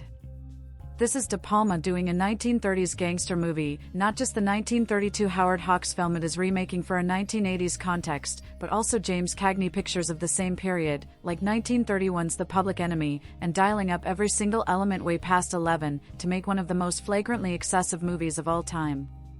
It feels like a bold experiment in seeing if you can romanticize and de-romanticize something at the same time, if you can make a gangster movie so stupendously iconic it penetrates popular culture to an almost unfathomable degree, but that in the actual context of watching feels increasingly deadening and suffocating. In the tradition of James Cagney smashing a grapefruit into Mae Clark's face, De Palma's Scarface is all about rubbing our noses in the awfulness of this empty, decadent, bitterly angry criminal lifestyle, with that lifestyle being portrayed as an impossibly heightened, cartoon version of what we collectively imagine organized crime to be. The difference is that in Scarface, the thing the film is rubbing our noses in is an absurdly large mountain of cocaine. On the level of craft and cinematic construction, Scarface is an all-out masterpiece. John A. Alonzo's cinematography is a stupendous assemblage of color and texture, the production design is consistently evocative and attention-grabbing, Giorgio Moroder's foreboding synth score is a real landmark, and De Palma builds outstanding sequence after outstanding sequence, some of them deeply entertaining, some incredibly tense, some deadening and soul-crushing, but it's always working on the viewer, in some form or another. The fact that virtually every scene in this 3-hour-long movie has left some kind of indelible footprint on pop culture is a mind-boggling achievement in its own right. The film is also brutally racist, of course, a story of criminal Cuban immigrants invading Miami and bringing untold violence and depravity with them, with all the Hispanic roles filled by white American, mostly Italian American, actors. Here, though, we come to the problem of whether it would be worse or better if De Palma had actually used a Cuban cast, and the thorny, unanswerable question of whether all representation is necessarily good representation. Because as nice as it would have been to give Cuban actors work filling all these parts, and the exposure that might lead to future stardom and increased Hispanic visibility in Hollywood, we also have to confront the fact that Scarface is such a ludicrous cartoon version of immigrant crime and criminality that making the casting authentic might result in a film that feels more offensive than it already is. When it's Al Pacino giving the most spectacularly over-the-top Al Pacino performance in the history of Al Pacino, the viewer never actually thinks for a single second that this is a realistic representation of the authentic Cuban immigrant experience. It is so obviously artificial, so prima facie ludicrous, that it plays as the fantasy it very much is. If the film instead had Tony Montana and the rest of the ensemble played by Cuban actors giving more naturalistic performances, in some ways that might feel more insidious, more propagandistic in its anti-immigrant overtones. I don't know the answer, to be clear, and as a white critic, I know I am definitely not the person to provide that answer one way or another. But I think it's a question worth posing, in no small part because the film is, I think, aware of this dissonance. The best scene in the movie, and the one that really ties the entire film together into something approaching a thematically coherent whole, is the big sequence in the fancy restaurant between Tony, Manny, and Elvira before Tony goes to New York, where a strung-out Tony starts going off about how empty and purposeless his entire life of untold excess has become, and Elvira finally gets up and leaves him for good, and Tony then lashes out at all the rich white people in the surrounding booths by declaring himself the villain they need to make sense of the world. On every level, from writing to staging to performance, it is a brilliant sequence, the one that makes it clear this isn't a story about a guy who will be laid low by external forces, but one who will purposefully self-destruct, who spends the rest of the movie consciously making every possible mistake he can. It lets Michelle Pfeiffer's Elvira walk out of the movie entirely on her own terms, in a way that makes her general silence and aloofness through the first 2 hours land harder. It reminds me a bit of what Martin Scorsese does with Anna Paquin's character in The Irishman, a woman who purposefully removes herself from the narrative of the violent men around her, denying both them and us her subjectivity. And then in Tony's final outburst, it reveals the subtext of the film's overall artificiality, that Tony is the villain white Americans, including, statistically, most of the people watching, have imagined for themselves to feel more comfortable in their own lives and judgments. And there is a certain logic to having that beat delivered by someone who is quite literally a fantasy, a prominent Italian-American star pretending to be Cuban, and not in any way an accurate portrait of anyone who has ever existed.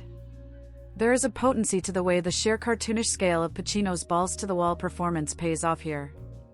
I thought of Sacha Baron Cohen and his Borat character several times throughout the film, and as weird as that sounds, Cohen's performance art is sort of the same idea. Borat is not an attack on Kazakhstani people, at least not an intention. That does not mean it has not or cannot cause real-world offense, or that anyone is wrong to feel offended, but on ignorant white Americans who think this hawk-worshipping anti-Semitic goofball is what foreigners are actually like. I worried at the outset of Scarface, which begins with a description of the Mariel boat lift that reads like the teleprompter at a Donald Trump rally, that De Palma's film was presenting a Fox News fever dream of immigrant invasion, of another country emptying its jails and dumping its worst people on our shores. By the end, I felt like the movie was more self-aware than that, more interested in engaging with the idea of gangsters and of immigrant crime stories, and making us question our own relation to them.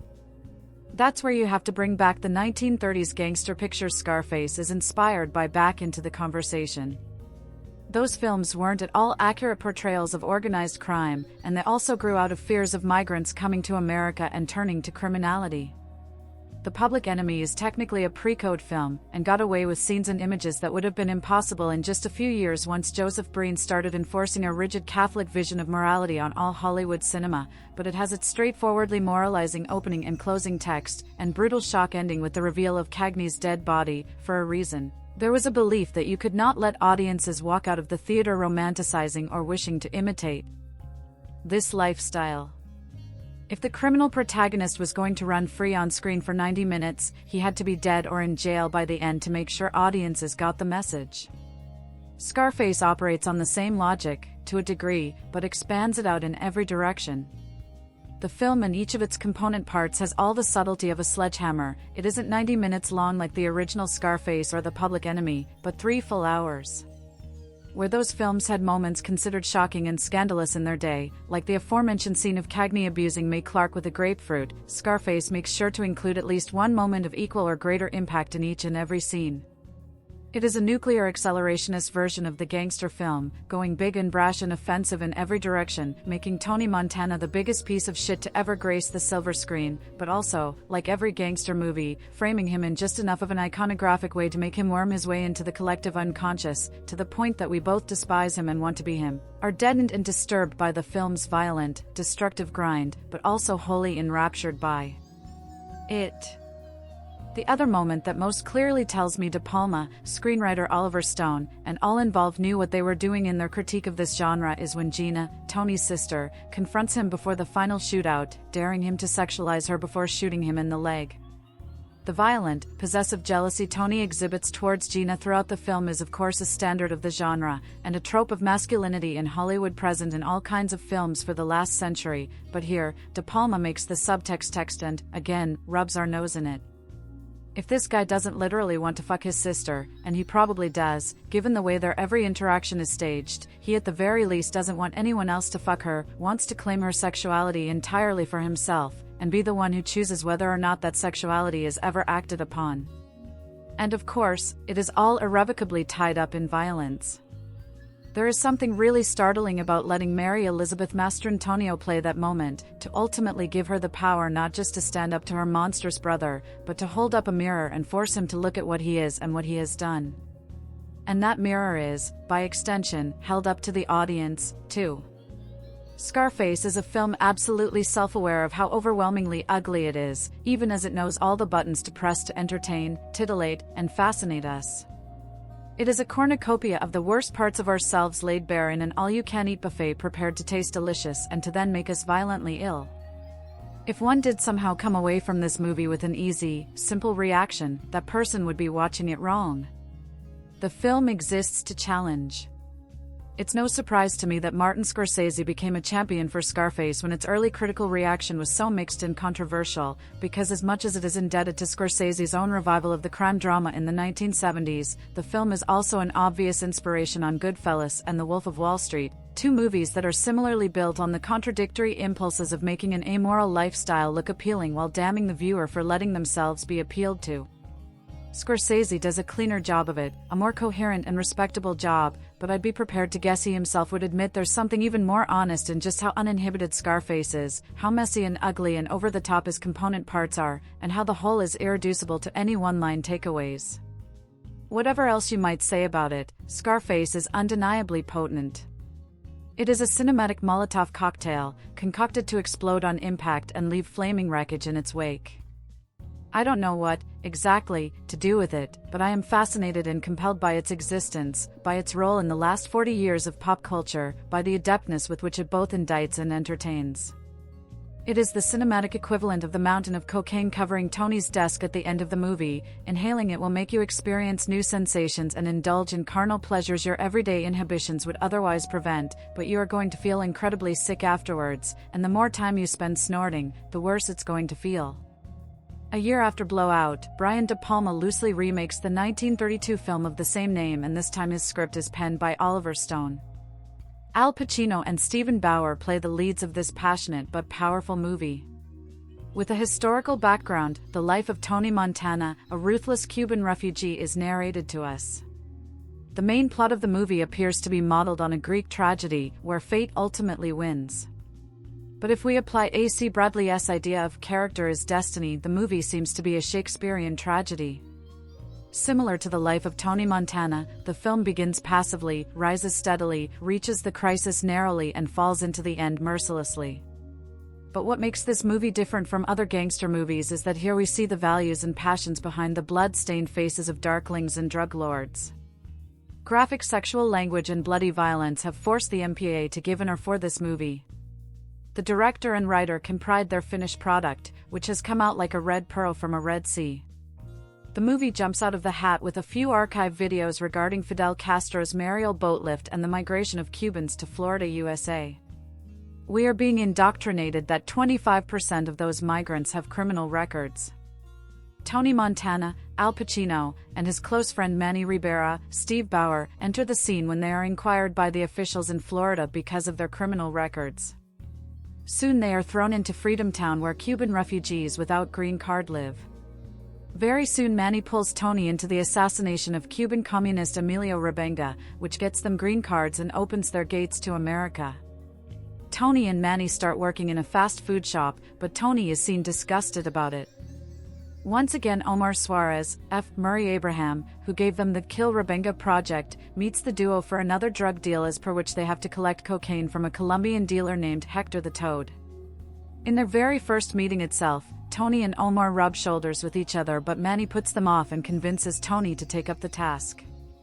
With a small team, Tony and Manny visit Hector, but a few things go bloody wrong. Consequently, one of Tony's friends gets killed, but Tony and Manny manage to collect the cocaine after finishing everybody in Hector's house and take it to Frank Lopez, Robert Loggia, the big boss of Omar. Frank is impressed by Tony's frankness and forthright attitude and appoints him and Manny as dealers in his dope business. On the other hand, Tony is impressed by Elvira Hancock, Michelle Pfeiffer, Frank's girlfriend. Also Tony's sister Gina, Mary Elizabeth Mastrantonio, and mother, Miriam Colon, are introduced to us when Tony pays a visit to them.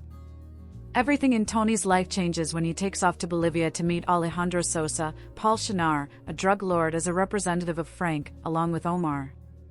Very soon Alex kills Omar for his betraying past, but he has something really nice in store for Tony. To know what happened after this, you must take a walk down the lane of Tony Montana. Tip-top characterization and performances as sound as a bell make this movie a real classic. Al Pacino has acted as though he has lived next door to the fictional Tony Montana at least for 100 years in the world of Scarface. His looks, strange body language, Cuban tongue and sniffing style has put him in the forest of undeletable fame. If Al Pacino leaves the screen for a while, or if he is mute for a few minutes, we realize how charming and vicious Steve Bauer is. Steve Bauer, right from his first scene, amuses us, playing a friend, a womanizer, a felon, and a husband. If Al Pacino scores in a single ball like a football player, Steve Bauer amuses us with a number of balls like a juggler. The plot is efficiently modeled on a Greek tragedy, except for the fact that a Greek tragic hero comes from a noble family. The director's efforts to put even the minuscule elements in style has given him fruits of success. The portrayal of Tony's other side adds strength to his character and makes it complete, unlike a few other stories where the two sides of a man are depicted in an imbalanced manner, dragooning it to be technically incorrect. The tragic flaw of Tony Montana and the fashion in which it causes his downfall are flawless. Tony faces and dissipates the outside conflicts with ease, but when a conflict is ignited inside him, he faces the peripecia, recognizes his error in a catharsis of pity and fear, and ultimately dies. Commendations to the Scarface crew. The movie's screenplay falls into a lethargic abyss now and then, leaving the audience in darkness. Except the leads, other characters fail to impress, but they manage to travel through the story helped by the leads. Despite the fact that this movie is lengthy, the story lumbers in the middle, disgusting the viewers. The diction of the movie is down to earth, but at times it becomes too crude. The director's attempt to be original and fresh protects him against all these flaws. Technically, John A. Alonso's cinematography work lags behind. Certain frames in the movie are shown without any focus, and we are pressurized to find out where the hero of the scene is. Similarly, Gerald B. Greenberry and David Ray hold responsibility for the dragging screenplay and scenes of the same kind. Giorgio Moroder's music adds a mild harmonic flavor to this film. The sound effects of this movie, especially during the gunshots, raise it to the level of a Hitchcock movie. On the whole, Scarface tells us decisions, deeds or death, they're all yours. A Scarface was that movie that, when I was younger, everyone gasped in disbelief when I said I hadn't seen it. With a chip on my shoulder, I eventually rented it, and still remember the experience. While captivated, I wasn't immediately blown away. But that's not the kind of film Scarface is. At nearly 3 hours long, the film is captivating from the start, slow to build, and a character actor's dream. It doesn't so much glorify violence as it describes it in perfect rise and fall methodology. Many would argue it is among Pacino's best work, and it is. It also perfectly immerses viewers completely in 80s subculture and South Florida crime. The film is directed by Brian De Palma, who helmed 1987's The Untouchables, and is written by Oliver Stone. Stone directed 87's Wall Street, and those familiar with the film know the attention to detail Stone puts into his work. Michael Douglas remarked Stone made him redo his famed "Greed is Good" scene a superfluous amount of times. But Douglas won an Oscar for Best Actor in a Lead Role, so I guess Stone knew what he was doing. With quick pans, we are introduced to De Palma's version of 1980s Miami, from a fading speech from Fidel Castro, to boats heading to Miami full of refugees and criminals, to interrogations at the border by overwrought customs officials. "I don't believe a word of it," decries one. "That son of a bitch Castro is shitting all over us." His interviewee is Tony Montana, Al Pacino, who gets his nickname Scarface by a scar that runs along the left side of his face. Joining Montana from Cuba is his friend and compatriot, Manolo, Stephen Bauer, and the two quickly find their way out of the violence-filled Freedom Town Detention Center. Manolo plays his part and gets the two in line for a green card. Tony does his part too, by killing an ex-Castro sympathizer in a violent fashion. Cinematically, Scarface is near perfect. Miami's sunsets and ocean views give way to grimy streets and criminal elements. One of my favorite shots in the film is when we see a beautiful, picturesque close-up poster of ocean and hotels, Little Havana Paradise scrawled on top, but pans down to Manolo and Tony working in t-shirts and aprons in a disheveled sidewalk canteen. Trendy nightclubs, richness, opulence, the American dream is across the street. But Tony and Manolo aren't yet part of it. Tony is a talk first, ask questions later kind of guy. Ironically, it's his big mouth that initially helps to lift he and Manolo out of poverty, if only later to get him in big trouble. He meets a local cocaine kingpin named Frank Lopez, Robert Loggia, who couldn't have been further from big with this role. He runs a seemingly successful cocaine business, has a beautiful mansion, beautiful cars, and a beautiful girl, Michelle Pfeiffer. After a risky run-in with some Colombians, Tony is in Frank's good graces. Scarface runs like a true rise and fall tragedy. A host of characters appear along the way, such as one of Frank's sidekicks who Tony quickly despises, F. Murray Abraham, a drug czar, Alejandro Sosa, Paul Shinar, and Tony's long-lost sister Gina, played by Mary Elizabeth Mastrantonio. De Palma sets these people on a crash course with their personalities, egos, and desires. Manolo wants love. Frank wants a low-key business and opulent life. Sosa wants a big business partner. And Tony wants it all. Was there any way for this to end well? A number of elements make this film excellent, from the production value all the way down to the score. The set pieces are quintessential 80s and perfect. We see a drug deal in Miami's picturesque South Beach, assassination attempts in neon-lit nightclubs, and shady deals with cops in backroom bars. The costume design is wonderful, decking the cast out in floral shirts, gaudy gold chains, and defining South Beach fashion in exquisite form. This is cloaked in a brand of violence that seems to happen despite its main character. Tony has a screw-em mentality to his enormous ego that seems not to blink an eye at personal harm anything will cause him. "I want the world, and everything in it," he flippantly retorts when Manolo warns him about going after the boss girl. The score is really remarkable, from 80s pop songs that litter its clubs, to shrill, piercing synthesizers the film uses to highlight Tony's rage. This is best seen on two different occasions, one, as Tony reproaches Manolo for looking at his sister lustfully, the second when he sees his sister dancing with a guy at a nightclub. When Tony's angry, reason goes out the window. The acting is superb. Pacino easily disappears into Montana, slipping further and further into insanity and addiction as the film progresses. Early scenes make us like him, as when he talks to Manolo about American life, cars, and women. But later scenes scare us blind, as he slips down the slope of dependence, both on the cocaine he sells and the power he craves. Loggia plays the aloof Frank well, and my other favorite actor has to be Paul Shannara's Sosa, who creates a menacing character we know means business. Mastrantonio is also fleshed out well and delivers a performance unlike other films like Robin Hood, Prince of Thieves, or The Perfect Storm. Her and Tony have a dysfunctional relationship that adds to the drama in key ways throughout. The only role that I found slightly off-putting was that of Pfeiffer's Elvira. As first Frank's love interest and later Tony's, she gets lost in a script meant for mean criminals, and lacks much purpose for being there. While strikingly beautiful, character development and motive just aren't there. It's as if Stone and De Palma needed a beautiful woman, and thought that would be enough to explain her role in the proceedings. She's a plot device, and sadly nothing more. Scarface is just an excellent film. It paints a definitive picture of 80s Miami, has developed and likable characters, even when you hate them, and follows them ambitiously. The cinematography, score, settings, and action sequences are all top of the line. The film definitive earns its rating with a hard R, but a movie like this has to. Its tragic ending highlights the proceedings that much more effectively. Whether Scarface is a classic must for you, or you've never seen the film, it's an exhilarating and engrossing entry into this month's mob movie march. Over 40 years after 1983's Scarface first premiered, the critical and cultural reception of the movie has gone through many evolutions. Watching the film today, what stands out almost immediately is the breadth of the project. In every sense, Scarface is an old-fashioned epic that's donned the disguise of a gangster movie.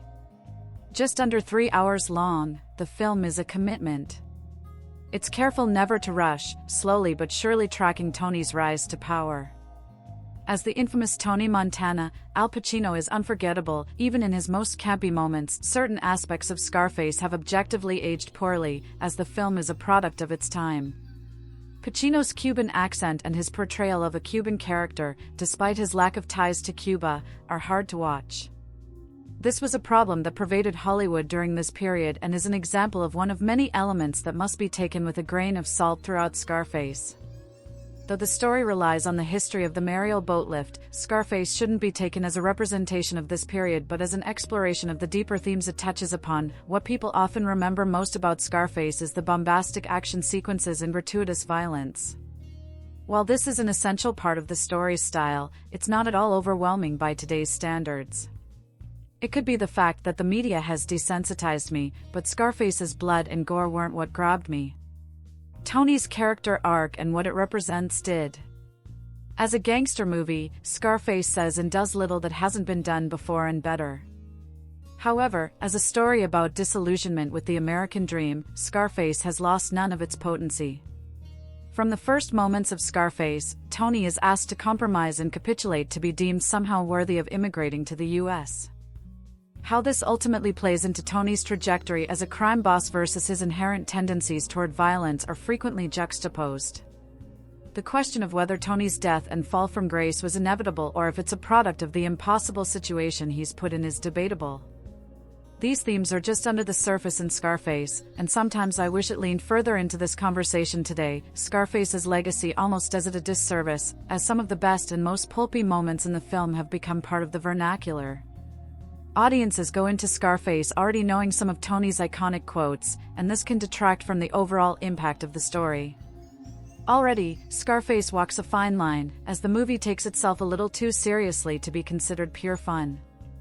The depth and gravity of the performances and the dramatic Greek tragedies that populate the story are what prevent us from being taken out of the narrative. The atmosphere and aesthetic of the film are as repulsive as they are appealing. Scarface is a time capsule of a cultural sensibility that is found in very few corners of the world today. Tony's taste is disgustingly ostentatious but is perfectly suited to his situation and sensibilities. Michelle Pfeiffer's styling as Elvira has come to be known as one of the most recognizable mobwife looks in cinema history. Scarface does an excellent job illustrating the importance of the clothes, the cars, and the sprawling estates and how they signify power and control in the drug trade. It's not surprising that Pacino's Hollywood legacy is so steeped in the gangster film genre, as Scarface is only one of his many projects that require Pacino to portray a flawed anti-hero. It's hard to go into the film with no preconceived notions about how Pacino will bring Tony to life or what it means to be a movie about the drug trade. However, Pacino helps ease us into Tony's world as we get swept away by the intensity with which he lives his life. Watching Scarface almost tricks you into wanting the glamorous life that Frank warns Tony about. Fortunately, the sheen of Tony's life fades by the end of Scarface, when all Tony has in his final moments are his gaudy house and his piles of cocaine and money. The final third of Scarface moves quickly compared to the establishment of Tony's early years. I'm no stranger to long movies, and I don't think there's a lot to cut in Scarface, but parts of the film are a little bloated. However, Scarface earned its status as a heavy hitter of the crime genre, and watching the movie makes it more obvious that its influence is everywhere. Scarface, the 1983 American crime drama film directed by Brian De Palma and scripted by Oliver Stone, loosely adapts the 1930 novel and serves as a modern retelling of the 1932 film.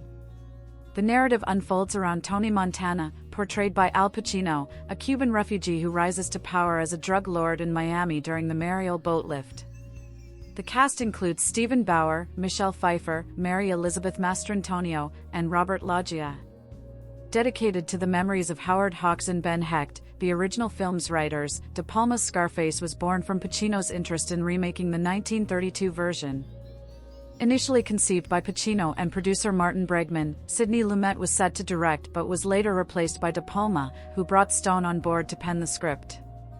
Filming unfolded from November 1982 to May 1983, spanning Los Angeles and Miami locations, with Giorgio Moroder composing the film's soundtrack.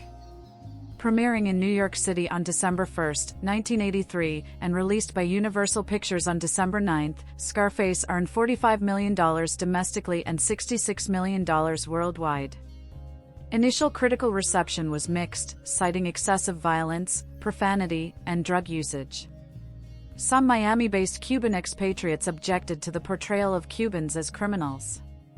Despite these criticisms, the film has been reassessed, with some considering it one of the greatest gangster films ever made. Martin Scorsese and other notable figures in the industry have praised Scarface, solidifying its influence on pop culture, particularly in hip-hop music, comic books, television, and video games. Over time, it has earned the status of a cult classic. One of the great characters in cinema, Tony Montana, constantly quoted and forever imitated, yet never a touch on Al Pacino's original performance in Scarface. While Al Pacino is the star of the film, it's still a brilliant addition of the gangster genre that manages to differentiate itself from the usual setting of the Italian mafia by reveling in 80s excess. The film follows the journey of 80s Cuban refugees Tony Montana and Manny Ray on their arrival in the promised land of America and glitzy Miami. The pair start as they mean to go on by obtaining green cards through violent and immoral ways before becoming embroiled in the criminal underworld. As the focus sets in on Tony, we see his rise to prominence as he goes from henchman to top drug baron in Florida, and of course an inevitable fall from grace. On the surface, Scarface carries many of the hallmarks of the gangster genre: an immigrant's rags to riches story, organized crime, a search for the American dream, and Al Pacino, yet funnily enough it's Al Pacino who sets the film apart from its contemporaries. The Academy Award winner is electrifying as Cuban refugee Tony Montana and undoubtedly steals the show. While he may not be the most developed or deep character in comparison to Pacino's other famous mobster depiction in Michael Corleone, The Godfather, yet Tony Montana is one of Al Pacino's great career performances. Ruthless, arrogant, and violent, Tony is the embodiment of the dark side of capitalism. Most of his confrontations are highlights, but it's to a room of old money snobs at dinner where he delivers a damning and memorable outing of those who believe they are better than him. While we should firmly see self-confessed bad guy Tony as a terrible human being, void of any goodness, the audience finds itself oddly rooting for him in the end, like all the best outlaws in cinema. Director De Palma tries to give Tony some redeeming features and morals, but his actions are so depraved by the end that these glimmers of goodness are insignificant. It's the sheer entertainment that Tony provides through his wit and humor coupled with his unpredictable, volatile nature that endears him to audiences. It's hard to assess whether Al Pacino is so powerful he overshadows his supporting cast or they are indeed as weak as they seem. It's harsh to call them weak as they all do a fine job in their roles. It's the fact that most of these characters are on the periphery and barely explored, which is a shame. Tony's best friend Manny gradually gets less screen time after their initial journey to America, while the woman in his life, love interest, Michelle Pfeiffer, and sister, Mary Elizabeth Mastrantonio, are one-dimensional, offering little value in the long term. There are hints of a deeper relationship with these characters, but on screen they are largely ignored, for example an implied incestuous relationship with his sister, nothing more than a suggestion. While Al Pacino is the undoubted highlight amongst the undeveloped, one-dimensional cast, it is also the unique setting that makes the film a memorable landmark.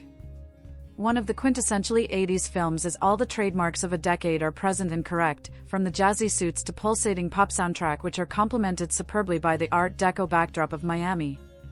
As another great character of 80s cinema said, greed is good, which has never been truer than in Scarface.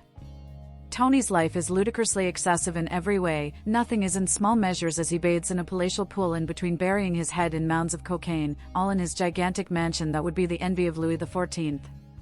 The film even manages to fit in a classic cheesy 80s montage of Tony's rise to success that features money counting, suit fitting, and a tiger. Of all things, easily the most outstanding sequence in Scarface is the grand finale. A film that is notable for reveling in excess is given the climax it deserves, and needs in order to top its previous antics. What we are left with is a shootout of epic proportions, reminiscent of the end to Western The Wild Bunch, but eclipses it by featuring a one-man stand against all the odds. Notably, the film's concluding scene features one of the most quoted lines of any film when Tony screams, "Say hello to my little friend." Scarface remains not only a superb member of the gangster genre but also a distinctive take on the saturated topic.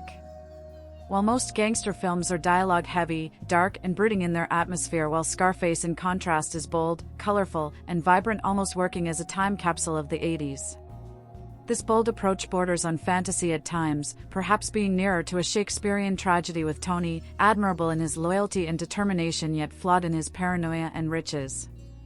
While De Palma has crafted an excellent film, it's Al Pacino's performance that will live long in the memory and make it stand out through the annals of history, leaving little question of why Tony Montana has gone down as a cult hero of cinema. Scarface was hated by critics when it first hit cinemas. The violent excesses and the brutal gutter language prompted many writers to unleash true tirades of hate against Brian De Palma's film. Nowadays, of course, people are more relaxed about it, able to revel in De Palma's lavish visual feast and admire the truly full-blooded performance by Al Pacino, who plays a deeply unlikable criminal ready for any deed, and who doesn't even earn viewer sympathy as an anti-hero. Tony Montana is simply a swine, and that's exactly how Al Pacino portrays him. At his side is a remarkably strong Steve Bauer, not to mention the slick and devious Frank, wonderfully embodied by Robert Loggia, as well as F. Murray Abraham as his assistant. Michelle Pfeiffer, meanwhile, became a household name with Scarface. For the first time, a star was born, with intricate camera movements, sumptuous decor, and almost ruthless yet technically skillful depictions of violence, the chainsaw scene being a prime example. De Palma gives the gangster story penned by Oliver Stone an almost operatic quality. Stone based his screenplay, originally written for Sidney Lumet, loosely on the 1930s classic of the same title, which was set during Prohibition. He cleverly and at times humorously incorporated some snippets of dialogue from the black and white original into his tale, now shifted to Florida and immersed in the cocaine scene. Scarface is an intense gangster saga about the rise and fall of a criminal super macho, though it doesn't fully convince in every respect. Tony Montana's American journey suffers from some drawn-out sequences, certain superficialities are plain to see, and Giorgio Moroder's disco-heavy electronic music imparts a somewhat outdated feel rather than evoking the era. Technically speaking, Scarface remains a genre highlight with its fantastic images, lush editing, and remarkable execution. Anyone seeking thematic depth and more nuanced performances will be better served with The Godfather, but nonetheless, Scarface has stood the test of time and grown ever more popular over the years, not to mention that some film connoisseurs who were dismissive of it more than 20 years ago have since changed their tune. A film well worth seeing, albeit not an outstanding masterpiece. Technically, the DVD release, presented here as a 2-disc set, is something of a quiet disappointment. Neither the image, poor sharpness, trailing effects, washed-out colors, nor the sound, lacking dynamics, weak, lifeless, are convincing. The German audio track is available only in mono. In terms of extras, the set is quite well equipped, especially regarding informative content. The 3-part making-of documentary provides interesting insights into casting, story development and filming, featuring valuable statements from many involved. The deleted scenes are only of limited use, as they lack explanatory commentary. For those wanting even more about the film, the extensive production notes are worth a read. Warning, they're well hidden. If you're looking at Scarface as a whole and still believe there's justification because of the money, the movie has misled you, somehow. This is a hallmark of mainstream media violence for a reason, an unrelentingly vulgar and gruesome fall from grace. This character exists because of his own brute force, and falls for the same reasons. Tony Montana, Al Pacino, is iconic both from a performance standpoint and his brash, aggressive style. His vengeful streak is almost unimaginable and seems to have no boundaries, shooting a man point blank in front of hundreds, dead center in the road. Montana doesn't think so much as he reacts, creating a dangerous, forceful demeanor that rises him through the ranks of the local Miami cocaine scene. Scarface takes its time as it pursues Montana, the opening a master shot of Pacino's gruff attitude as he's questioned by authorities. It creates a sense for pacing and tone, all the while establishing a character whose toughness is pure survival. When that shift happens, Montana turning women into trophies he feels entitled to and cocaine into a currency, he's complacent. It's no longer about his survival or becoming something so much as it is about owning the world. The terrifying thing is that there's a belief that is reality in Tony's mind. Money changes people, maybe the message here is that simple. A history of real-life drug lords shows as they rise to prominence, they only set themselves up to fall swifter. Scarface shows there's some morality left, even at the top, Montana slaughtering the second in command of a Bolivian dealer to protect children. Afterward, he's beating his sister, blowing up during a dinner with his wife, and murdering those closest to him. Even if there's humanity remaining, the fortune turned into destiny. Scarface is a tragedy of greed, drugs, and hard lessons, hardly a glorification. Movie, is it too much to ask for Universal to get a catalog title right one time? That's all anyone could ask for, and Scarface seemed like the chance for Universal to turn themselves around. Popularity dictates you'll sell a ton of copies, but if the public keeps snapping them up, the incentive isn't there when you're a mega studio. As such, Brian De Palma's sweeping crime epic comes under the Universal gun, given the immediate graces of visible edge enhancement. This disc is a little more subtle, save for those few instances of glaring halos. The sharpening is stealthy, causing the grain structure to rise to an unnatural prominence. That leads to encode problems where the compression isn't able to keep up. Artificial sharpening becomes a 1-2 punch. On top of that, it creates a glaring environment where shimmering and aliasing are allowed to breed throughout the frame. Look at Pacino's checkered pants as he works at the cafe, or the grill/door lines of any car. Noise reduction has been employed, although like the E, it's a little harder to see.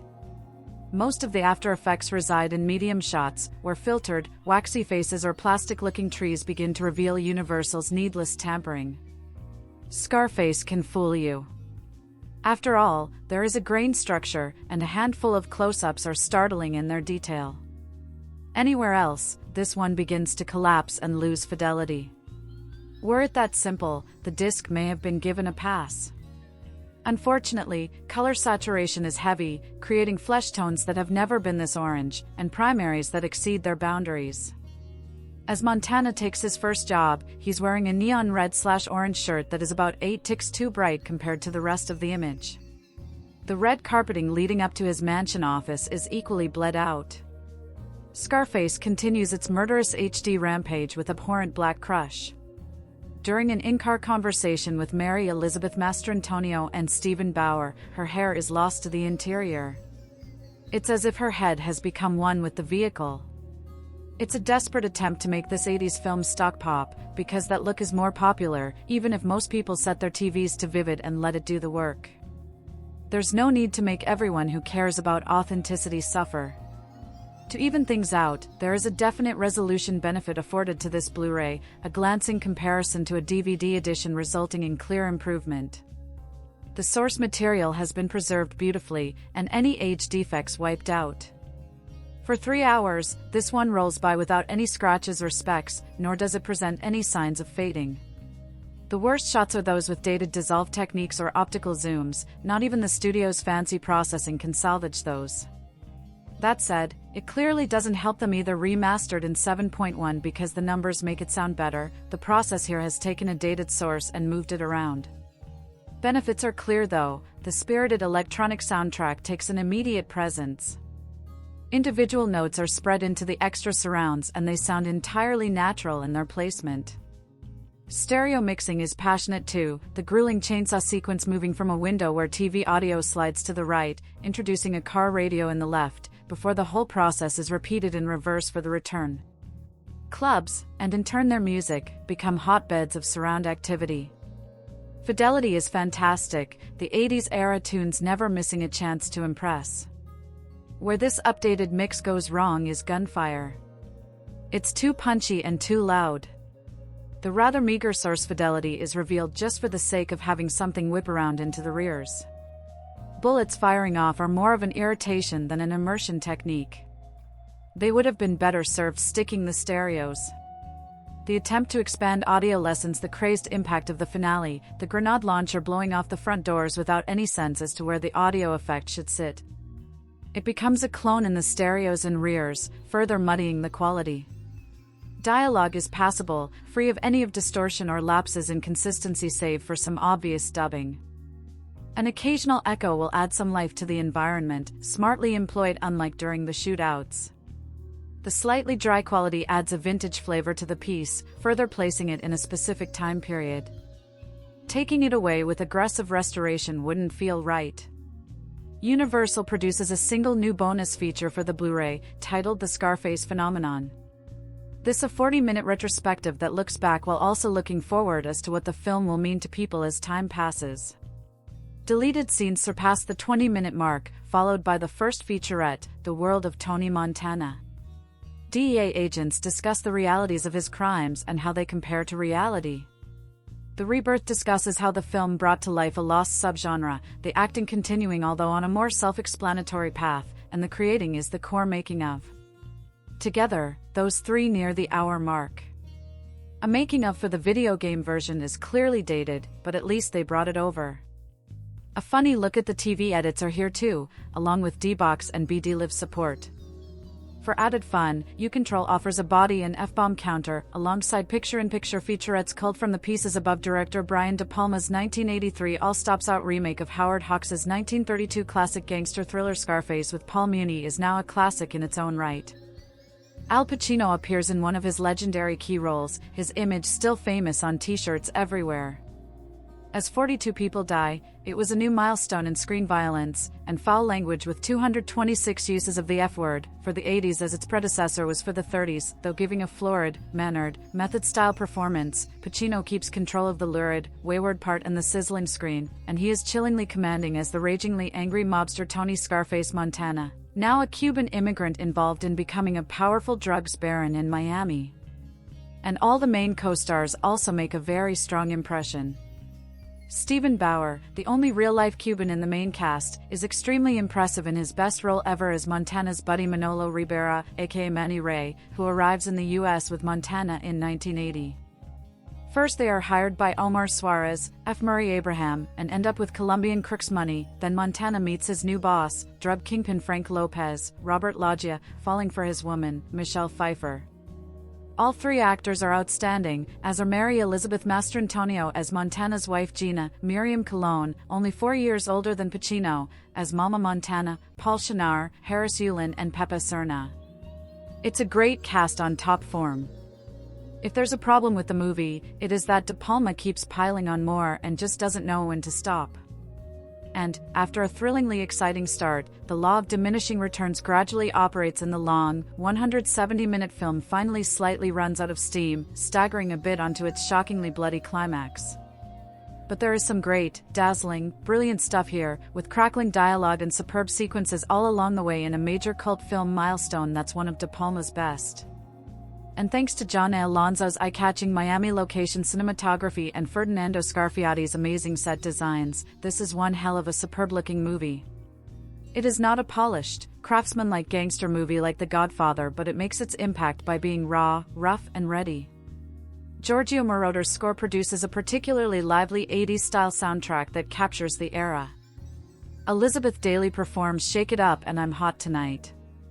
Also in the cast are Mary Elizabeth Mastrantonio, Robert Loggia, Paul Shinar, Harris Yulin, F. Murray Abraham, Miriam Colon, Angel Salazar, Arnaldo Santana, Pepe Serna, Michael P. Moran, Al Israel, Dennis Holohan, Mark Margolis, Michael Aldredge, Ted Benaides, Richard Belzer, Paula Spell, Victor Campos, Victor Milan, Santos Morales, Barbara Perez, Cesar Cordova, and Greg Henry.